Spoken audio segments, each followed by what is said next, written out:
Students, आज हम class 12th की एक्सरसाइज 3.4 करते हैं। इस एक्सरसाइज में केवल एक ही क्वेश्चन है और इसको हम अच्छे से आपको समझाएंगे। इसके अलावा और कुछ आइडेंटिटी भी बता देंगे इसके साथ में ही। तो देखिए इसके अंदर क्या है। क्वेश्चन में कहा है matrices A and B will be inverse each other. Each other का मतलब ए है जो बी का इनवर्स है। इसका मतलब क्या हुआ, ए है जो बी का इनवर्स है, यानी ए है जो किसका इनवर्स है, बी का इनवर्स है, और बी है वो ए का इनवर्स है। बी किसका है, ए का इनवर्स है।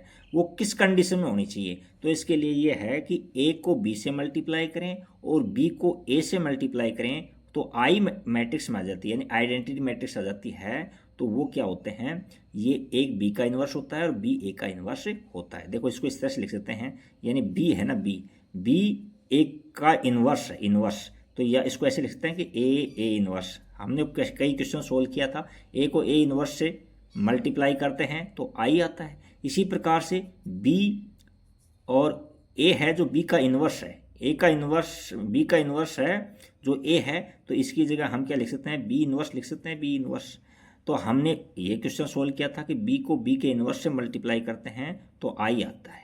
तो इसमें ये डी ऑप्शन इसका आंसर आ जाएगा। ए को बी से मल्टीप्लाई करें या बी को ए से मल्टीप्लाई करें तो आई आता है। तो ये तो था क्वेश्चन नंबर आपका, एक ही क्वेश्चन था, इसको हमने सोल्व किया है। अब कुछ इसमें आइडेंटिटी और लिखवा देते हैं इसमें, क्योंकि एक नंबर तो ये देखो आप, किसी भी रेक्टेंगुलर मैट्रिक्स का है उसका इन्वर्स नहीं फाइंड कर सकते। उसके लिए क्या है कि स्क्वायर मैट्रिक्स होनी चाहिए। नेक्स्ट है, यानी ये आइडेंटिटी ध्यान रखना, ए इनवर्स का होल इनवर्स करें तो हम इसको ऐसे लिख सकते हैं, ए लिख सकते हैं। जैसे इस प्रकार से हमने ट्रांसपोज लिखा था, ए ट्रांसपोज होल डैश, तो ए ही मिलता था। उसी प्रकार से ए इनवर्स का होल इनवर्स करें दोबारा से तो ए ही मिलता है हमको। ये आइडेंटिटी ध्यान रखना एक नंबर पर। दूसरा नंबर पर है कि यदि हम ए के ट्रांसपोज का इनवर्स करें या ए के इनवर्स का ट्रांसपोज करें तो हमको इक्वल वैल्यू मिलती है। ये क्वेश्चन ऑब्जेक्टिव क्वेश्चन सोल्व करने में काम आएंगे आपके, तो ये आइडेंटिटी ध्यान रखना। नेक्स्ट है थर्ड नंबर पर, जैसे ए की पावर एन है, कोई ए की पावर एन है और उसका यदि हम इन्वर्स निकालें या ए के इन्वर्स की पावर एन करें तो दोनों की वैल्यू सेम आती है। तो ये क्वेश्चन भी आपको ऑब्जेक्टिव क्वेश्चन सोल्व करने में काम आएगा। नेक्स्ट है फोर्थ नंबर प्रॉपर्टी पर आज दे सकते हो कि यदि ए इनवर्स का एडजॉइंट निकालें, यानी एडजॉइंट ऑफ ए इनवर्स वो इक्वल किसके होता है, एडजॉइंट ए के होल इनवर्स के।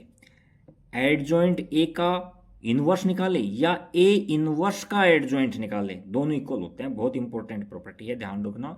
यानी ए इनवर्स का एडजॉइंट निकालें या एडजॉइंट ऑफ ए का इनवर्स निकालें, दोनों वैल्यू सेम आती हैं इसके अंदर, ये ध्यान रखोगे आप।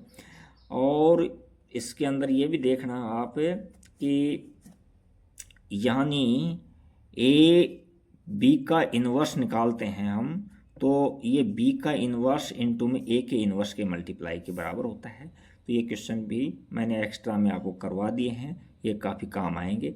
Thank you for watching video, like and subscribe.